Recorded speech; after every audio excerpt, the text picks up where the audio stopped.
Welcome to The Right Idea, where we discuss the people, policy, and politics that move Texas. I am your host, Derek Cohen, the Chief Research Officer here at the Texas Public Policy Foundation. And again, not joining me today, unfortunately, is Brian Phillips, our Chief Communications Officer. He is following Chaperone around the European tour scene. But joining me today, I am excited to introduce Jose Melendez, our Director for our Taxpayer Protection Project campaign. One that has to do a lot with, local governments, tax rates, just things on the periphery of the political consciousness, right? Right there, Jose? Small stuff. So as you know, we do tend to have a hot take at the top of the show. Sure. And I want to get this one for you because I think this is one that's perfectly suited for a man of your pursuits, we'll say. Sure. Actually, that's a good double entendre there as well. So you saw over the weekend that Zohran Mamdani, the bong rip socialist mayoral candidate from New York, was at an event where he seemed to extemporaneously have to bench 135 pounds. Now, not being a 14-year-old girl, I imagine most people could be able to do that. He seemed to be struggling a little bit with that. So it kind of made me think of what kind of situation set that up, right? So he obviously had some campaign staffer who didn't really do great advance and probably was like, oh, well, certainly you can do 135, right? And he probably said, oh, yeah, of course I can. So I got to ask you, Jose, as an athlete, what particular athletic pursuit would you do if you only had, say, a 50-50 confidence that you could actually do it? So as an athlete, and I think it's no secret to everyone here in the building and even at that building up there that I'm a runner. And there's that. That's my identity. No pushback. Yeah. No pushback. Back in May, there was this event that I followed closely towards the end of the session called Last Man Standing. It's the Last Man Standing Ultramarathon. It was up in Bear Ranch in Round Rock, Texas. So the idea was that you run a loop, a 4-mile loop, and you do so every hour. And you keep going every hour of the day. But you keep going until you can't go anymore. So it's really a test of perseverance, not a test of how fast you are. Mm-hmm. There's a lot of fast people in this race. Mm-hmm. But a lot of those fast people didn't make the top three. The top three were folks who persevered. In fact, the top two finishers finished at 235 miles, but they were cut short because there was a weather disturbance. 235. I thought to myself, well, I could actually sign up for this race. And, there is no set distance. I could go in there and just do 4 miles. But if I know myself, I want to set a lofty goal. So I would say set a bare minimum of 100 miles. Now, can I go ahead and do that right now? I'm not sure. I've done marathons. We're recording this. You do realize this will be saved for posterity. I know that I can lock in. Yes. And that I will try my best to achieve that. I don't know that my body's going to allow me to complete 100 miles in one go. Let's get you running the Ragnar Ultra first. We'll get you on that 30 miles on that trail, and then we'll talk what we can do. Well, I guess technically if it's up in Round Rock, it's probably a little flatter than it is out in Comfort, right? Just a tad flatter. Yeah, so we'll go ahead and we'll get you on the Flat Rock Ranch 30, and then we'll go from there. But anyway, obviously got to come to our shameless plug. Comment. If you go to www.texaspolicy.com, you can find not only this show, but any of our research products, any of our communications products, and the great, wonderful work that people such as Jose and his team put out. But that brings us right to our interview. And today joining us from House District 5 is Chairman Cole Hefner. He is the chairman of it used just to be HSPS back in my day, but now it's HSPS-VA, the Homeland Security, Public Safety, and Veterans Affairs Committee. But he also serves on the redistricting committee. Probably have a thing or two to say about that, and transportation as well. But we have a real kind of softball question whenever we start off, and that's really just kind of setting the tone and letting people know kind of how you got plugged in. And that is, what motivated you to run for office the first time? How did you end up going from Citizen Hefner to Chairman Hefner? Well, thank you all for having me today. I appreciate being here and look forward to the conversation. It started back in 2004. I was watching the presidential election and kind of got interested in what's going on. I just had been newly married and had a couple of small kids. That kind of faded after the election, but in the 2008 election, that interest kind of came back. I met my representative at the time, Brian Hughes, who's now my state senator, and just kind of got involved that way. The main issue that me and my wife felt burdened about was the pro-life issue. And growing up, we were raised in church. We're a conservative Christian family, but didn't really understand everything that goes into the legislative process. And so as we began to learn more about laws and things that regulate abortion. That's kind of the driving issue that got us involved. And then as you dig into that, you see that, well, there's all these other things that are also important all the way down to the local level. And so we served as precinct chair for a short time and then ran for county commissioner and won a race, lost a race, and then won the state rep race, and that's where we are. Oh, that's fantastic. So the way we're going to go, we'll probably talk about broader policy issues, drill down on a couple of them. Jose and I will trade off back and forth. But I really want to start off kind of with the hot topic of the moment. So, I mean, as you well know, specifically being as a member of the redistricting committee, we had a little bit of trouble making head count during the first part of the second session. So we're in this state where now we have these, Quorum was obviously, conceived of keeping the minority of membership from running roughshod over the majority, say back in the, the days where you had to take a horse to get from Upshur County to get to get down here to Austin. Right. But instead, it tends to be now almost twisted into a foil where the minority can use it to thwart the will of the majority of who actually show up. So I know we all had a big talk about this. It's been lightly reported on, but where kind of is the caucus on dealing with this going forward? I think the caucus is united in stiffer penalties going forward. We experienced this in the 2021 session with the election integrity bill. And so we came in 2023 and we put in what seemed to be adequate punishments going forward. And so I believe the speaker's done a great job as far as managing this quorum break and getting people back. And we are going to assess the full penalties under the rules. And so going forward, I think there's definitely going to be some stiffer penalties added, whether that be in rules changes or legislation, probably both. And let me just use that as a jumping off point then. And so now that that's over, kind of what are your laser sights focused on for, the remainder of the current special? Just finishing the governor's call. I mean, we, there are a lot of important issues there that are important to our constituents. And so we're laser focused on accomplishing that as quick and efficiently as possible and getting the job done for our people.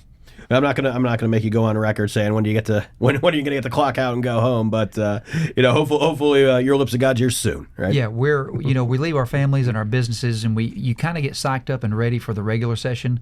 Nobody's prepared for special sessions, No. And especially when they drag. And when a quorum break happens, you try not to let things get personal, but when you're missing your daughter's volleyball games and cross country meets, it begins to get a little personal, and so. I think there should be some accountability and some punishments for making people go through this. Like you said, the quorum is not the quorum. I've heard people say that it's a tool of the minority, that it's a part of the rules. Well, it's not. If that was okay, there wouldn't be punishments in place for it. And so I think those need to be stiff going forward to make sure that it doesn't happen again, so that the people's business is stifled.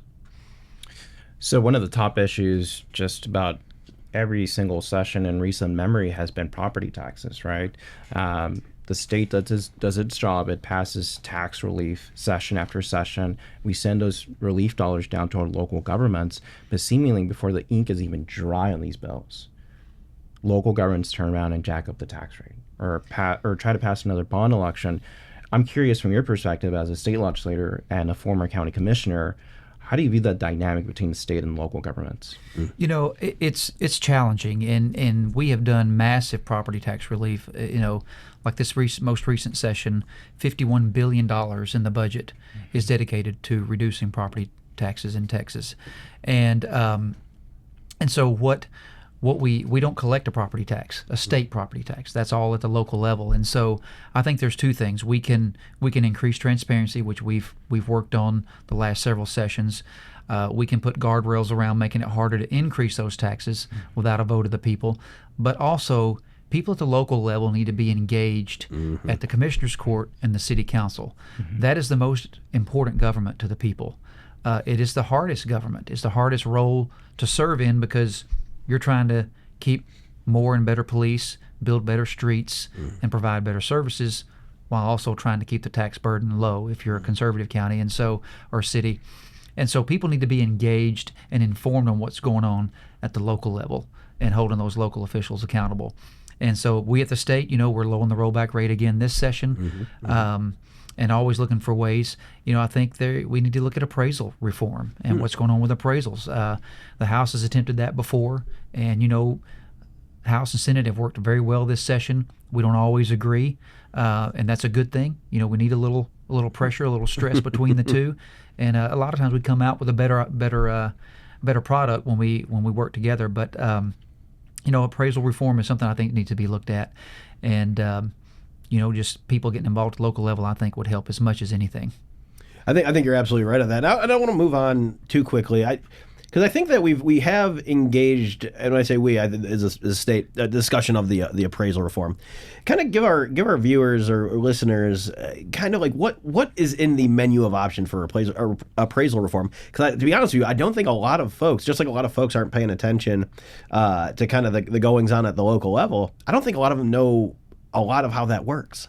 Yeah, and so really you want your appraisal to be accurate, and then. It's and I've heard Speaker Burrows say this before he was Speaker. Your tax bill is zero, no matter what your appraisal is. Your tax bill is zero until the taxing entity sets the rate, and so that's what determines your tax bill. It's really not your appraisal. Now, what we've seen is uneven appraisals where people skyrocket and maybe the next door neighbors didn't, and so that kind of throws things out of whack. But I think just giving some people some consistency and being able to predict kind of what to expect going forward. Because if you own a commercial building and it's a $500,000 building, and there's a potential that it could double in value in 1 year, so your property taxes could go up $10,000 or $15,000. That's hard for a business to prepare for.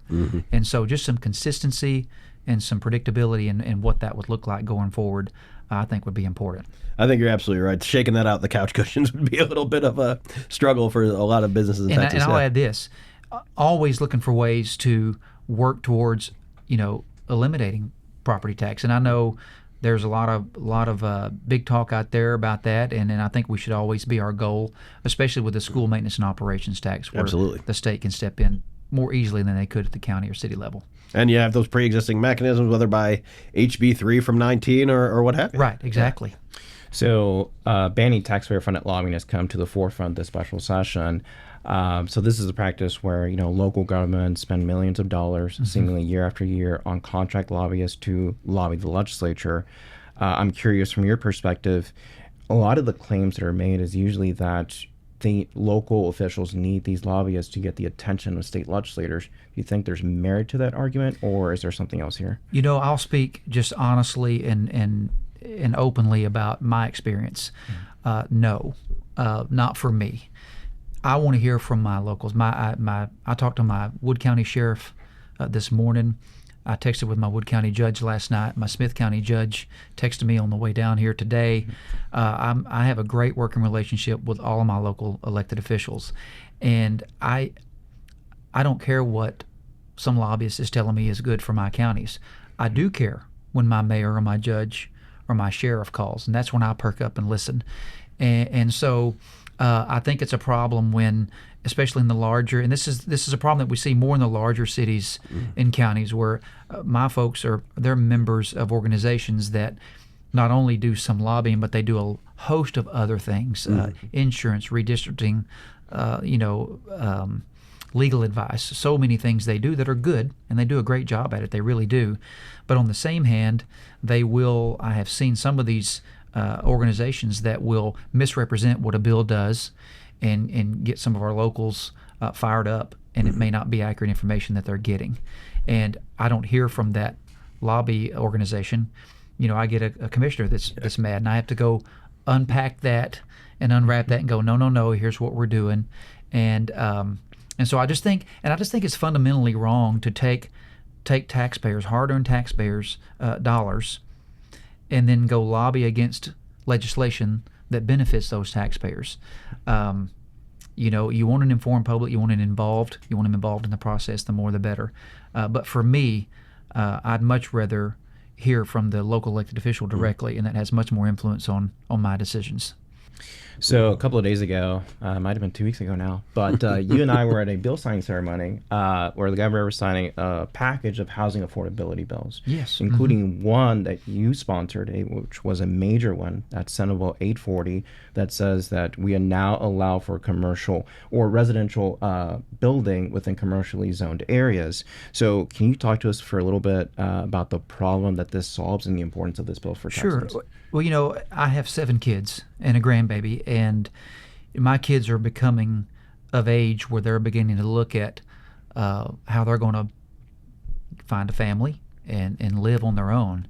And they're worried. They're concerned. One is in the Army, and then my daughter's in college, and my other boy's got a good job at a electrical business.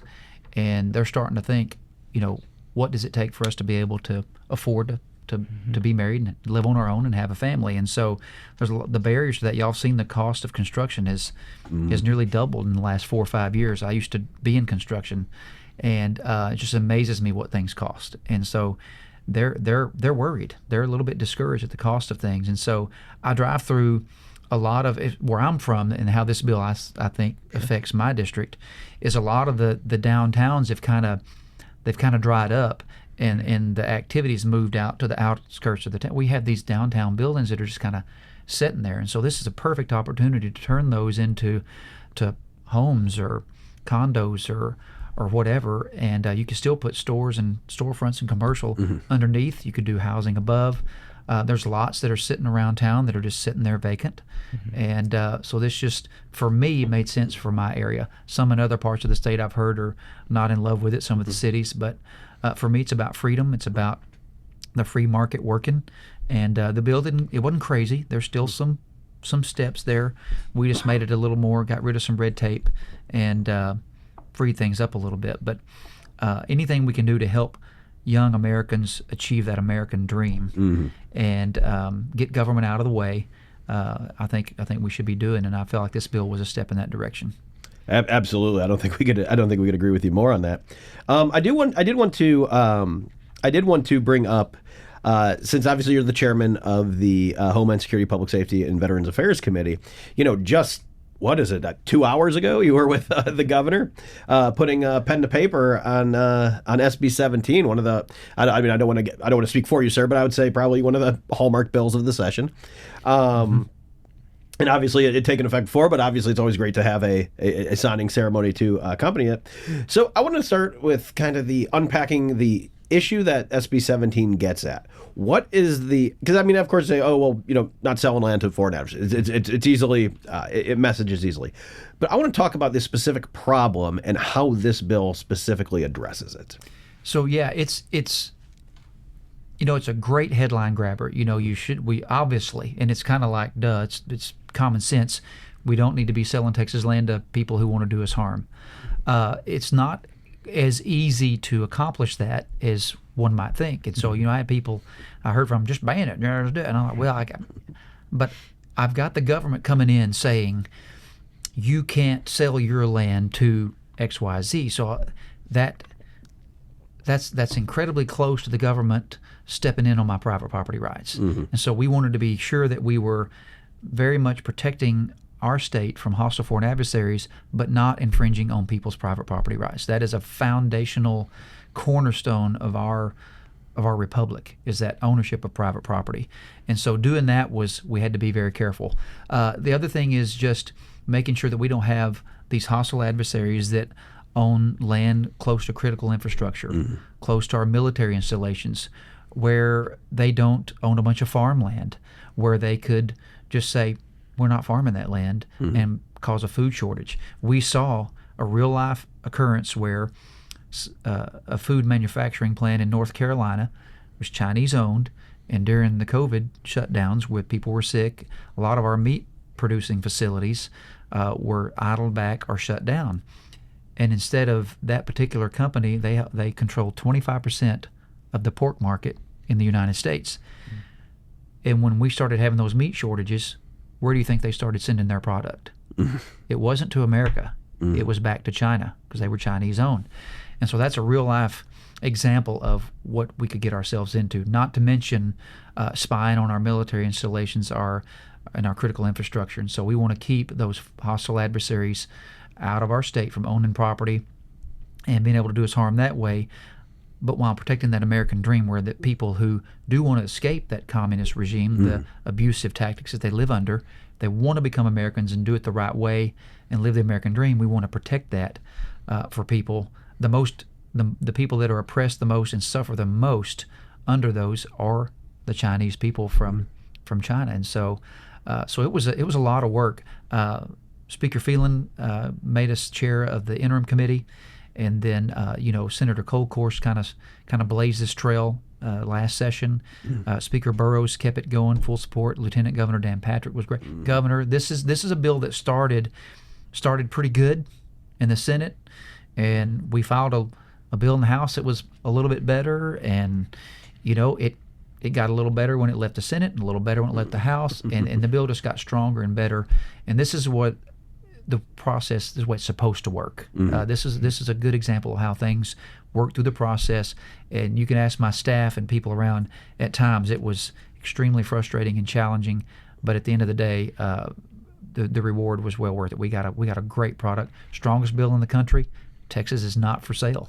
Well, I was about to say, I actually do appreciate your staff's work on that, especially. I mean, you were on the floor having to get called all sorts of names with your motives impugned all sorts of ways. And you guys, y'all had some subject matter experts that help us with language in the bill. So y'all had some people involved as well. So it was all hands on deck, and it was quite an experience. It was a pleasure and an honor to be involved in it. Well, sir, we tilt our hats to you, and sorts of our colleague Chuck DeVore was here at this. Saw him today at the signing ceremony. He stands out. Nice. Yeah, I was about to say, he's a little taller than me. We'll go ahead and say he's one of the Californians we'll take. Yeah, we like those guys. I have a theory. I have a theory about that because we always talk about folks moving here from California, don't California or Texas, because they think that they're casting off their squishy detritus that's just kind of washing downstream to us. And I think nothing could be further from the truth, because if you're a conservative and you come from California, you were made in the crucible where all impurities were burned away. You probably come here and probably are just like, what are all these Texas squishes doing? It's I say that because our producer, of course, is from California, but he came from Hawaii, so he's been moving up the whole time. So, but sure. So, staying under the same umbrella of foreign influence, Senator Cruz has introduced the TRACE Act, which prohibits K through 12 schools from accepting money from hostile foreign nations. In Texas, we're already seeing instances of this happening in our classrooms. So, my question to you would be: do you see this as the same problem that we're facing here in higher education? And is it just happening at an earlier stage now? Yeah, we passed House Bill 127 through our committee. Colonel Wilson, Terry Wilson, carried that bill. He was the Veterans Affairs chairman last session, and now he's the higher ed chairman. And so our committees worked well together on kind of protecting our research and development, higher education. And so we passed this bill that prohibits gifts and grants from hostile adversaries to our institutions of higher education. And what you've seen is you'll see where a hostile adversary will send a gift or a grant, and they'll send some foreign exchange students over here to study an issue, and obviously they're stealing that data, that research and that data to use against us, to use in competition with us, whatever the case may be.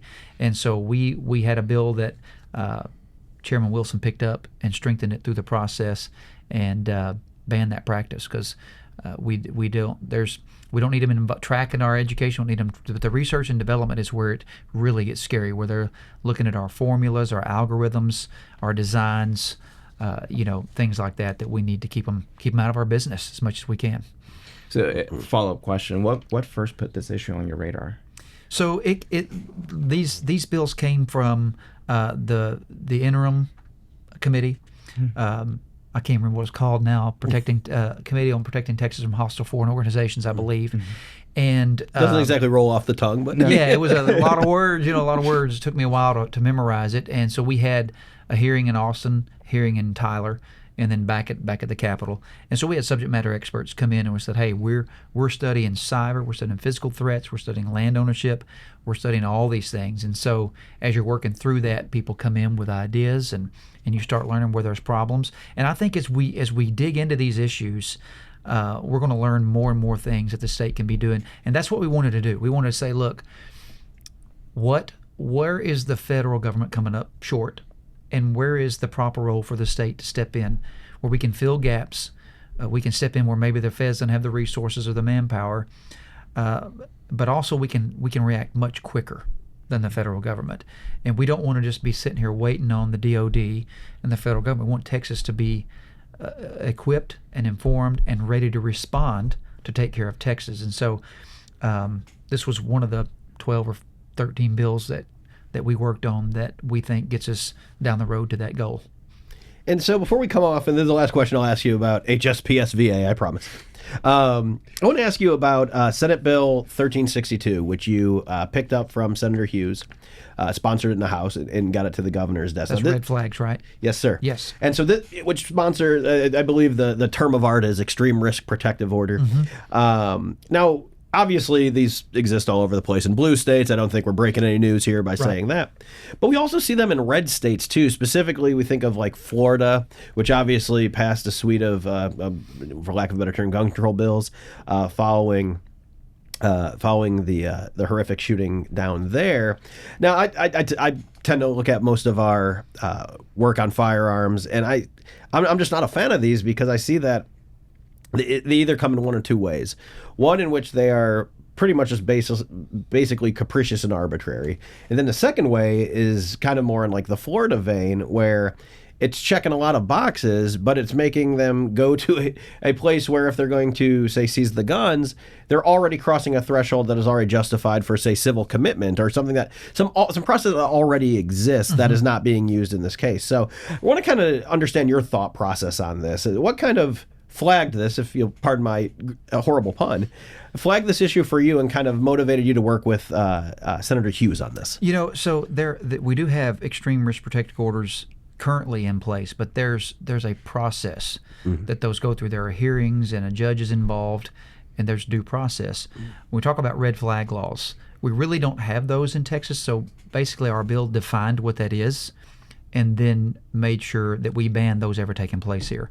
And that's where you basically take the due process that another foundational cornerstone of our republic is that you're innocent until proven guilty, and you just flip that 180 degrees. So a judge, a law enforcement officer, but more so like your next door neighbor could say, hey, I saw Derek outside, acting weird, man. He's out there, and I've seen him out there with his AR-15, and I do act weird quite frequently. Right, so. And so, I mean, if you live in the country, you see a lot of things, but where I grew up. But we don't want people to be able to say, hey, we think this individual has a problem, and then government comes in, seizes your firearms, and then you have to then go prove your innocence and prove why you should have your firearms back. It's just contrary to our whole system of due process. And so, I was raised around guns. I have guns. My kids have guns, and we believe in the right to defend ourselves, and we don't believe the government should be infringing upon that. And I think that would be a huge step in doing that. And you could see some liberal cities and counties around state doing that, and so around the state of Texas. So we want to make sure that we prevented that and protected that Second Amendment right. I think that's actually a really good point that I don't think that we discuss enough. And as chairman of Homeland Security and Public Safety and Veterans Affairs, I think that you specifically probably see this more so than anyone else, is usually this post-Prince, I say US v. Prince, attempt of the federal government, not so much under the Trump administration, but, with the Biden administration, certainly under the Obama administration, where the federal government would have a particular, I'll be generous, say a particular policy viewpoint and say, okay, state of Texas, they're not open to this particular idea at all. They are not going to enact their own red flag laws, what have you. But city of Austin might. City of Dallas might. And then they come up with an incentive scheme, an incentive package where it's not it's not commandeering, which was outlawed by Prince. It was actually inducement, which was not necessarily addressed there. And so being, having the mindset to get out in front of that, and that exists beyond just this particular law, because I remember we've done that with some of the defund the police things as well, and a whole bunch of other policy issues. It is really how, I don't know what to call it other than protective federalism. I think that's a good way of put it. But sure. I promised you that was the last question I'd ask you about Homeland Security and public safety. I do want to move along, and this is a bit more of a segue than a full transition, into transportation. So you obviously read the news and see the news. I'm sure you saw the tragedy that happened in Florida with the illegal alien who was granted a CDL under California's CDL scheme, and then created a tragic accident in Florida. Now, you've been active, I'll say, around that area in terms of, you had HB 4804. Now, that didn't deal with this, but that was on the individuals on the terrorist list and whatnot. But in your opinion, kind of knowing how these states are granting those particular licenses, and in your perspective as a member of the Transportation Committee, is there anything the state of Texas can do in order to avoid such situations where, we're subject to the weakest link being the strongest link from California, and that might be a problem? I think it's something we need to look at. It's not something I've thought about, and I think it's interesting that you bring it up, because it's very hard. I have a Class A CDL myself, and I've had it since, 20-something years. And they're much harder to get today than they were back then. And, we have very stringent citizenship proof process before you can achieve, get your driver's license. And then the CDL is a whole nother animal. And I think it needs work just for Texans that are trying to go to work. It's extremely bureaucratic and very, very difficult, and a long, drawn-out process to get that license. And it's really, is onerous the right word? I don't know big words. You tell us, sir. You're the one that has a CDL. It's a pain it's a pain, and it shouldn't be that hard to go to work. But that's something I think we should be looking at.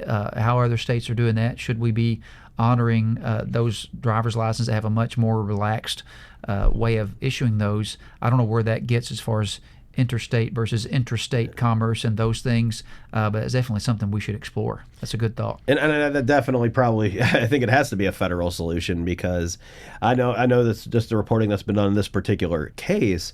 The gentleman failed the English test twice, and if you can't read the signs, and look, I'll tell you, there's a thing going on. I'm originally from the Midwest, and there's this phenomenon going on through there where we're all trying to put roundabouts everywhere. I don't know if y'all have seen this. I've had some people want me to put them. We need roundabouts. It takes a lot of land. I will also tell you that I don't know if the Midwestern mind is capable of processing them. This one particularly is not.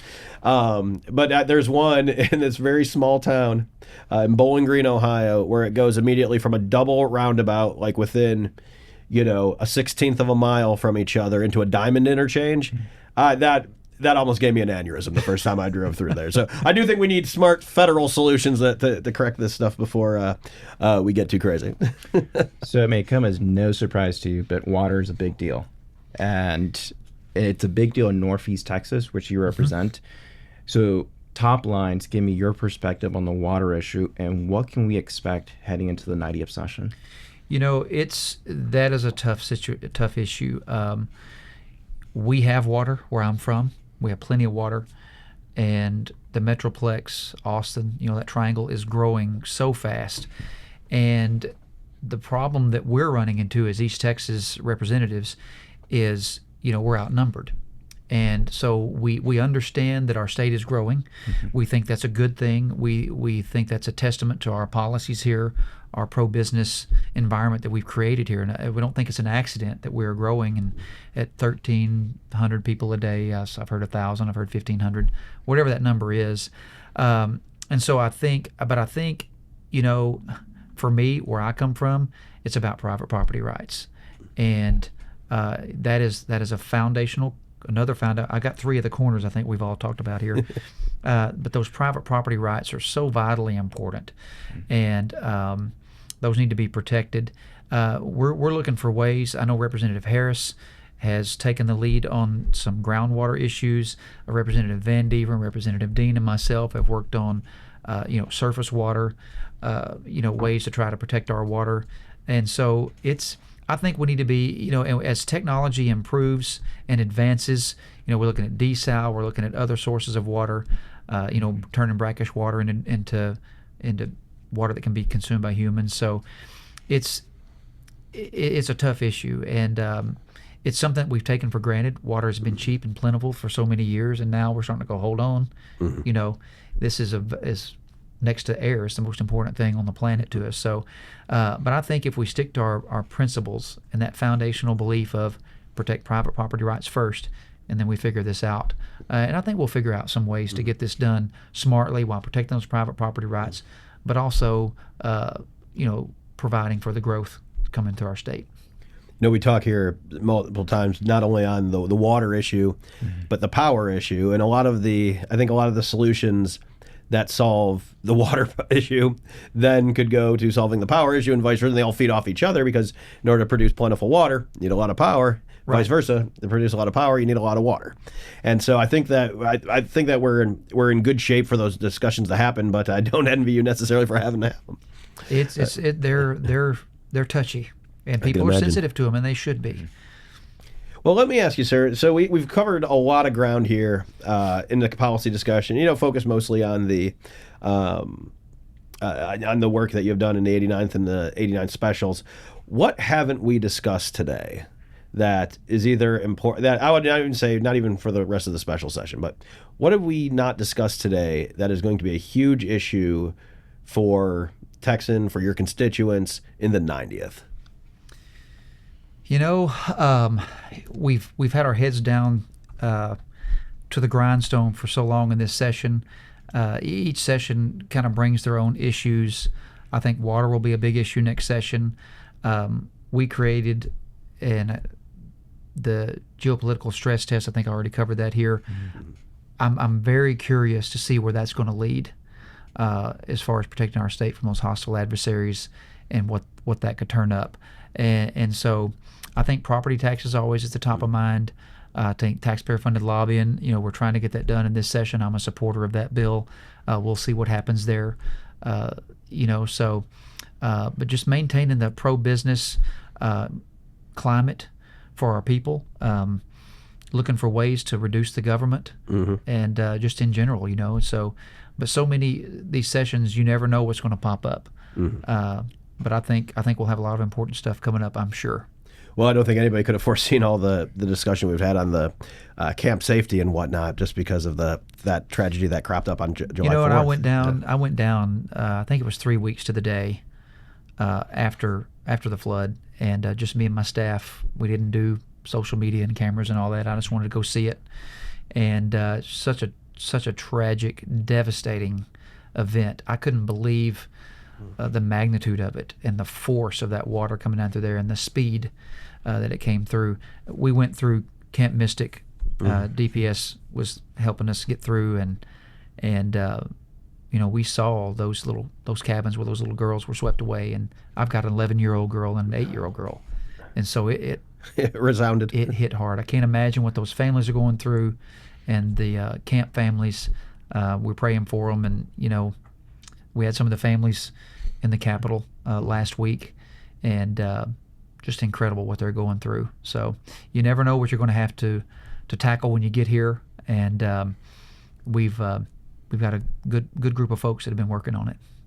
Well, we appreciate your work, and I also appreciate you taking the time and your staff's time for going down there to take a look. I will say we went back a couple weeks ago as well. It's looking a lot better. I mean, that might be damning with faint praise, but it was the speed at which the helicopter pilot that took us up. He said in a week's time, the amount of cleanup that had happened just by these volunteers that come in was incredible. Because it was still pretty rough when we were there, but roads were open and there was a lot of brush piles and things had been cleaned up, and so it was amazing to see people coming together, food, places to get food, and just everybody just coming together like we do here, and helping each other. I was talking to, we have a lot of folks who come by TPPF, usually from international delegations, whether if it's an ambassador to the United States who's visiting the consulate in Texas, or one of the millions of consulates we have down in Houston driving on up.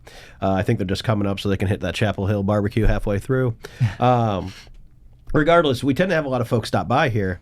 And, we talked to specifically, I think we had a Spanish delegation here, and we had a really good talk with them because they had very recently had, I think it was in Valencia, had a very similar experience.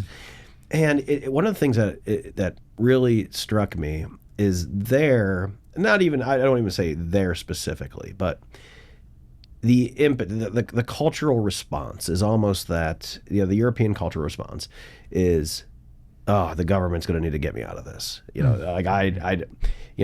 Now we need to wait for Madrid or whomever it might be. Here, I could say to a T, there was nobody waiting for what y'all in Austin were doing. And I don't mean that as an insult to you, but Bob down the street with a skid steer can do a lot more.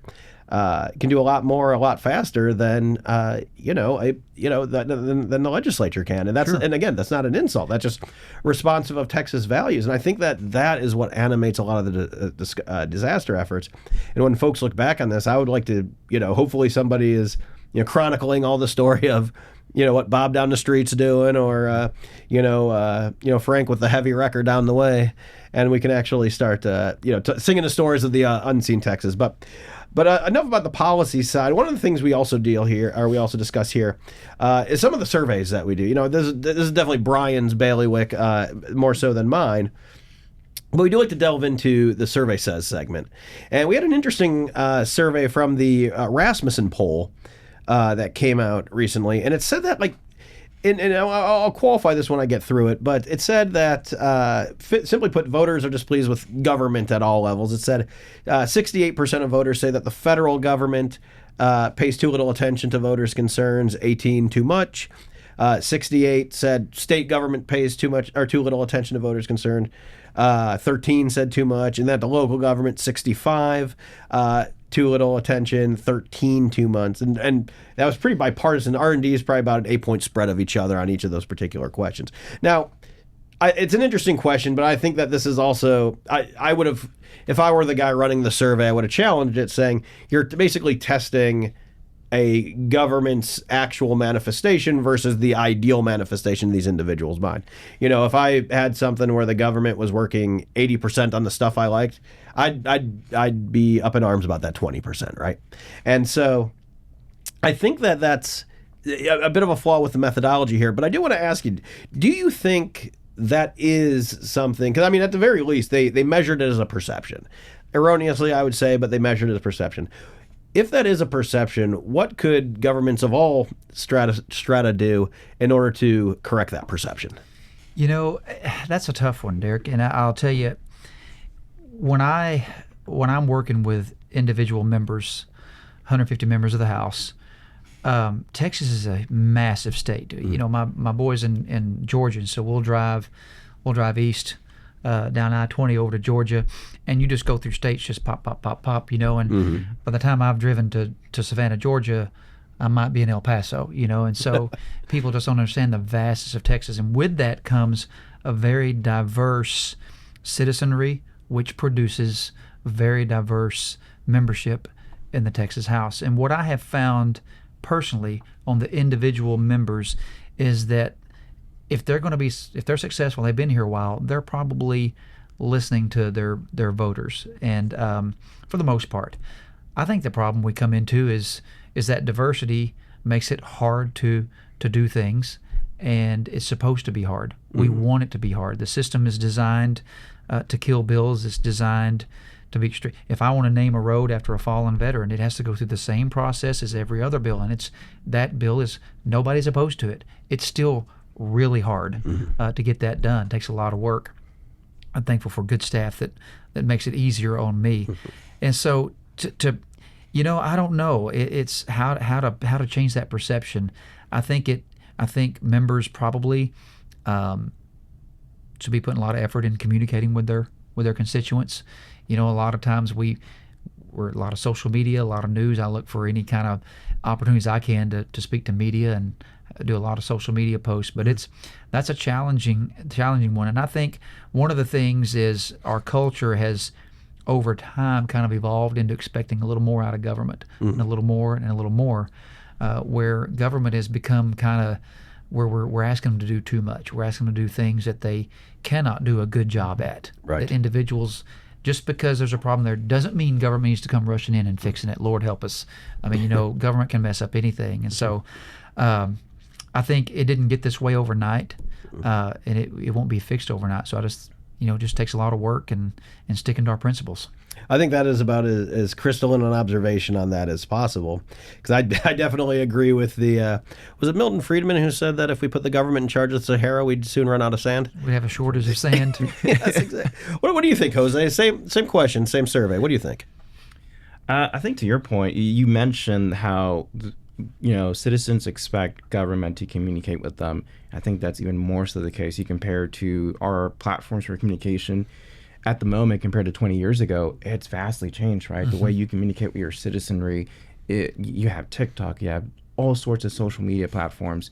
So I think people have come to expect more. And so I think local elected officials, state local elected officials, federal officials are looking for various avenues to contact their citizens, communicate with them. And I think that's the tricky part at the moment, because these social media platforms, these communication platforms are constantly evolving. What is true today may be different 5 years from now.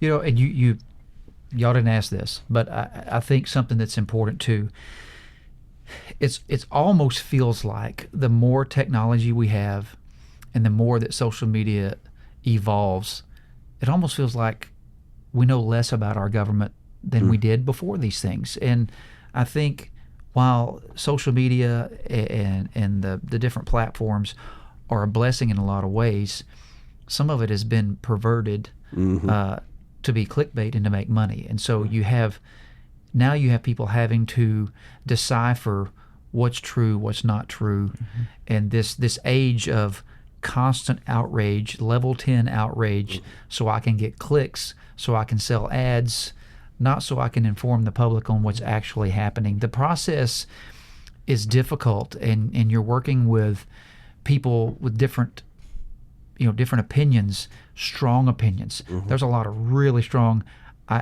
Today I had a kind of a heated exchange with one of my colleagues, and she was fired up and I was fired up, and that's good. I mean, we're supposed to fight for our people, but there's some of the social media platforms have made it to where it's easy to pop off sound bites and say things that aren't really accurate. And or if I may, find your own set of facts. It is. I mean, you have outside people, you have people that are in the building that are doing it, and so that is frustrating for me. Is seeing things that are not true when I'm trying to represent my people, when I'm trying to fight for those conservative principles, those free market, low tax, get the government out of my business type of things, and I'm having to spend more time combating, the social media hysteria that may be exaggerated, to say the least. And so, but that's a challenge we face, and we're going to keep fighting it and trying to tell the truth and do what's right anyway. Well, I tell you, if you have 181 across the two chambers members in the building, you have at least, if you have 181 members, you probably have about 300 different opinions on how to deal with a specific thing. And I think that's kind of what's animating a lot of the discontent with government. Whereas, like I said, if you're hitting 80% of the notes, they're going to be drawing attention to that 20% you're not. Sure. That 20% negative space. And getting 76 people to agree on something, it's hard. Yeah. It's hard. And getting it, people ask, you passed that bill and it had this in there, and I'm like, I've never even, my bills aren't even perfect. They're not everything I want, much less somebody else's bill. And so, but I tell people it's the worst process in the world except for all the rest of them. And so Churchillian quote, yes. It's ugly and it's beautiful at the same time. It's infuriating, but it's a pretty good process if people, follow the rules and stay engaged. Yeah. or at the very least stay. Yes, So- exactly. Well, that brings us about to the end of our time, sir. You've been very generous with yours. Really want to thank you for coming here and giving us your time, Chairman. Welcome back anytime. Hope we can have you back here. Well, hopefully you spend some more time in the district coming up here let's soon go make enough. some money. We're about to go bankrupt, and I appreciate what y'all do. What y'all do here, the research and policy research y'all do. It helps us. Helps us when we're making decisions and moving those bills. So appreciate y'all doing what you do and having me on today. Oh, well, we're definitely going to clip that soundbite, I'll tell you what. Yes. Yeah. Shameless plug. That's exactly. See, I think we're conditioning the guest. So But anyway, again, sir, thank you so much for your time. That brings us to the end of our show.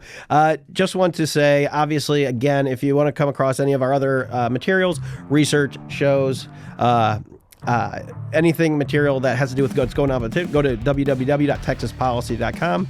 And in the immortal words of Sam Houston that Brian always messes up, do good and risk the consequences. Thanks for watching.